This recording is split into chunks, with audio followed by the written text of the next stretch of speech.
Praise the lord. దేవునికి స్తోత్రం. క్రీస్తునందు ప్రియ సహోదరి సహోదరులారా, మన ప్రభువును రక్షకుడునైన యేసుక్రీస్తు నామములో మీకు వందనములు తెలియజేయుచున్నాము. ఈ ఉదయకాలపు సమయమందు ప్రభు మిమ్మల్ని అత్యధికముగా దీవించి ఆశీర్వదించి నడిపించి బలపరచును గాక. ఈ దినము యొక్క వాగ్దానము అటువలే ఆత్మయు మన బలహీనతను చూచి సహాయం చేయుచున్నాడు.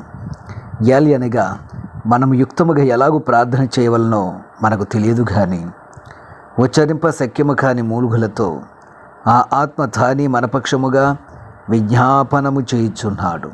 రోమీయులకు రాసిన పత్రిక 8వ అధ్యాయము 26వ వచనం.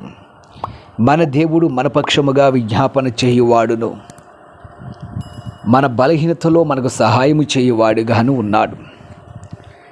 ప్రియ సహోదరి సహోదరులారా, పరిశుద్ధాత్మ యొక్క అభిషేకము లేక పరిశుద్ధాత్మను పొందుకొనుట, పరిశుద్ధాత్మ కొరకు కనిపెట్టుట, ఇవన్నీ కూడా నిజ క్రైస్తవునికి అవసరమై ఉన్నవి.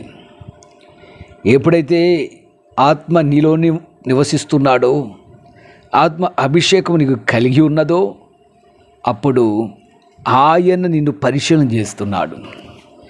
నీ బలహీనతను చూసి ఆయన నీకు సహాయము చేస్తున్నాడు. ఎలాగూ ప్రార్థన చేయాలో తెలియదు.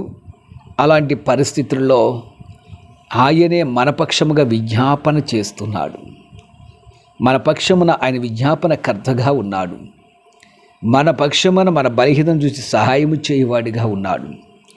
ప్రియ సహోదరి సహోదరులారా, వాక్యం వింటున్న ప్రియమైనటువంటి వారులారా, ఈ ఉదయకాల సమయమందు ఆలోచించండి.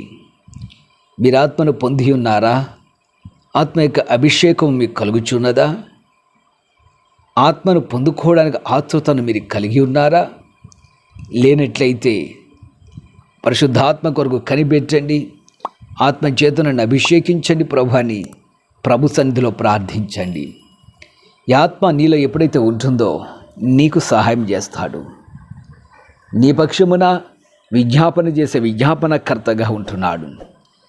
నీ సమస్యలన్నీ కూడా దేవునికి తెలియజేసేవాడిగా ఉన్నాడు. కాబట్టి ప్రార్థించండి. దేవుని సన్నిధిలో దేవుని స్తుతించండి. దేవుని యొక్క నామాన్ని మహిమపరచండి. మీ శ్రమల వైపు బాధల వైపు కాదు. కృంగిన స్థితిలో ఉన్నారా? ప్రభు సన్నిధిలో మోకరించి ప్రార్థించండి. ఆయన వద్ద నుండి తగిన జవాబు పొందు వరకు మీరు ఆశ కలిగి ఉండండి. ప్రియ సహోదరి సహోదరులారా, పరిశుద్ధాత్మ చేత నింపబడండి. దేవా, నీకు ఆత్మ నాకు దయచేయి, నీకు ఆత్మ కార్యములు నాలో జరిగించమని దేవుని అడగండి. తప్పక దేవుడు మీ జీవితంలో గొప్ప మేళ్ళని చేస్తాడు. మీ బలహీనతను చూసి సహాయం చేస్తాడు. మీ పక్షముగా విజ్ఞాపనకర్తగా కూడా ఆయన ఉంటున్నాడు. అట్టి ధన్యత, అట్టి ఆశీర్వాదము దేవుడు మీకు అనుగ్రహించునుగాక. ఆమెన్. ప్రార్థన చేద్దాం. ప్రియ పరమ తండ్రి, జీవాధిపతి, రక్షక, నా విమోచకుడా, సహాయము చేయువాడా, నీ కృపతో సహాయం చేసి నడిపించండి. కుడిన మాతో మాట్లాడు. అడ్డములను తొలగించి జయక్రీస్తుగా మీరుండండి. వాక్యం వింటున్న ప్రతి ఒక్క బిడ్డను నీ కృపకు అప్పగిస్తున్నాం. నీ నామానికి అప్పగిస్తుండగా గొప్ప కార్యములు వారి పక్షమున చేసి నడిపించమని యేసు నామమున అడుగుచున్నాము తండ్రి. Amen, amen, amen.